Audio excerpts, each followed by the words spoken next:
জাতীয় press club প্রাঙ্গণে অনুষ্ঠিত হলো কবি হেলাল হাফিজের দ্বিতীয় জানাজা। বাদ জোহর জাতীয় প্রেস ক্লাবে কবির দ্বিতীয় জানাজা অনুষ্ঠিত হয়। পরে মিরপুর শহীদ বুদ্ধিজীবী কবরস্থানে দাফন করা হবে তাকে।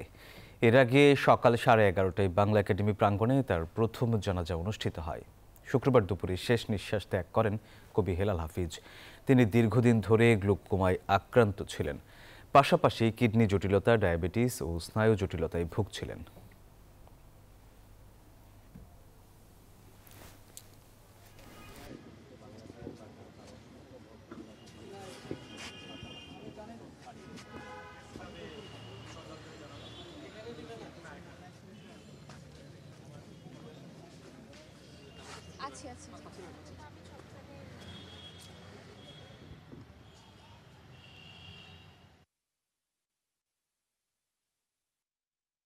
কবি কখনো কোনো পদক বা পুরস্কারের জন্য কিছু লেখেন না, কিন্তু পুরস্কার দিতে হয় কিন্তু জাতি তার কৃতজ্ঞতা জানানোর জন্য। হেলাল হাফিজকে তো আমরা 21 পদক বা স্বাধীনতা পদক কখনো দেইনি। ফলে উনি এটা পাওয়ার জন্য লিখেননি, কিন্তু এটা দেওয়াটা আমাদের জাতির দায়িত্ব ছিল, কিন্তু ওনাকে দেওয়া হয়নি। ফলে এই জিনিসগুলোর ক্ষেত্রে আমাদের সংস্কৃতি মন্ত্রণালয় কী করা আছে আমরা সেটা দেখবো, এবং সেটা আপনারা নিশ্চয়ই শুনতে পাবেন। দর্শক, বাংলা একাডেমিতে প্রেম ও দ্রোহের কবি হেলাল হাফিজের 2 দফা নামাজে জানাজা অনুষ্ঠিত হয়েছে। এই মুহূর্তে সেখানে আছেন আমাদের সহকর্মী অন্তরা বিশ্বাস।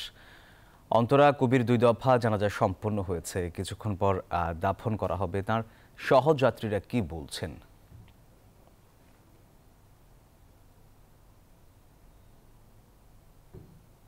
সহযাত্রীরা একটি কথা বারবারই বলছেন যে তিনি বাংলা একাডেমি পুরস্কার পেয়েছেন, সে পদক এবং স্বাধীনতা পদক তিনি পাননি। তো সেটিও তাকে যেন দেয়া হয়, মরণোত্তর পদক যেন দেওয়া হয়, এবং এতদিনে আসলে তার পাওয়ার কথা ছিল এই পদক দুটিও, সেই বিষয়টি আসলে বারবারই তাদের কথায় উঠে আসছে।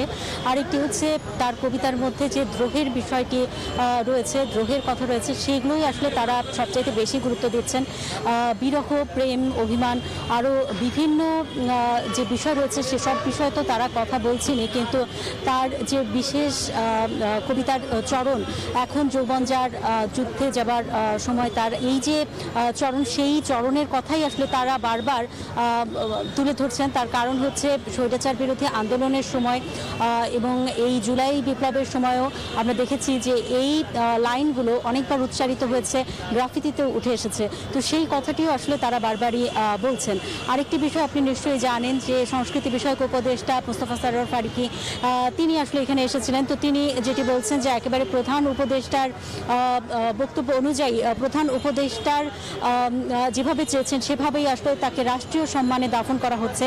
কারণ পরিবারের সদস্যরা চেয়েছিলেন যে তাকে নিয়ে যেতে নেত্রকোনায়, কিন্তু এখানে যারা রয়েছেন অর্থাৎ রাষ্ট্রের যারা গণ্যমান্য ব্যক্তি এবং প্রধান উপদেষ্টা রয়েছেন, অন্যান্য উপদেষ্টা রয়েছেন, সকলে মিলে এটি সিদ্ধান্ত নিয়েছেন যে তাকে আসলে রাষ্ট্রীয় মর্যাদায় শহীদ বুদ্ধিজীবী কবরস্থানে তাকে দাফন করা হবে, এবং সেই পথেই তিনি আসলে রয়েছেন। হয়তোবা বেলা 3টা বা 4টার মধ্যেই আসলে তার দাফন কার্য সম্পন্ন হবে।